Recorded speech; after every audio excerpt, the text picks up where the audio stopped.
यह एक धार्मिक कथा है।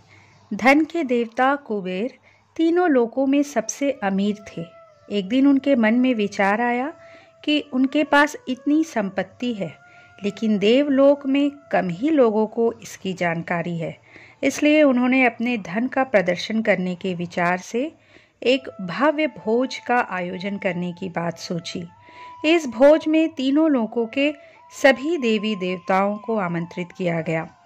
भगवान शिव कुबेर के इष्ट देवता थे, इसलिए भगवान शिव का आशीर्वाद लेने कुबेर कैलाश गए और भगवान शिव से कहा, प्रभु, आज मैं सभी लोकों में सबसे ज़्यादा धनवान हूँ। यह सब आपकी कृपा से ही संभव हो पाया है। अपने निवास पर एक बड़े भोज का आयोजन करने जा रहा हूँ। कृपया आप परिवार सहित भोज में पधार कर मुझे अपनी कृपा से अनुग्रहित करें। भगवान शिव को कुबेर के मौजूद अहंकार दिख गया, इसलिए भगवान शिव बोले, वत्स, मैं कहीं बाहर नहीं जाता। यह सुनकर कुबेर शिव भगवान के सामने गिड़गिड़ाने लगे, भगवान, अगर आप नहीं आएंगे तो आपके बिना मेरा यह सारा आयोजन बेकार हो जाएगा, यह सब व्यर्थ हो जाएगा। तब शिव जी ने कहा, एक उपाय है, मैं अपने छोटे बेटे गणेश को तुम्हारे भोज में जाने को कह दूंगा। कुबेर संतुष्ट होकर लौट आए। नियत समय पर कुबेर ने अपने निवास में भव्य भोज का आयोजन किया।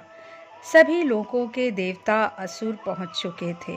अंत में भगवान गणेश भी आए और आते ही कुबेर से कहा, मुझको बहुत तेज भूख लगी हुई है, मेरे लिए जल्दी से भोजन लाया जाए। कुबेर स्वयं उन्हें भोजन कराने के लिए भोजन से सजे कमरे में ले गए। सोने और चांदी के थाली में भोजन परोसा गया।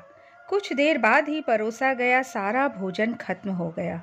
गणेश जी के लिए दोबारा खाना परोसा गया। गणेश जी उसे भी खा गए। बार बार खाना परोसा जाता और क्षण भर में ही गणेश जी सारा भोजन चट कर जाते। थोड़ी ही देर में हजारों देवी देवता और असुरों के लिए बना भोजन खत्म हो गया, लेकिन भगवान गणेश का पेट नहीं भरा। वे रसोई घर में जा पहुंचे और वहां रखा सारा कच्चा सामान भी खाने लगे, लेकिन तब भी उनकी भूख नहीं समाप्त हुई।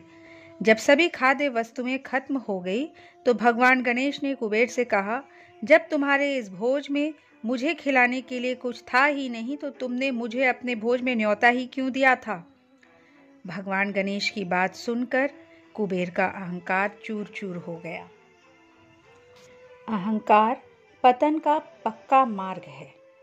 ये एक दुर्गुण है, एक मनोरोग है, अतः इसका प्रभाव भी नकारात्मक ही होगा।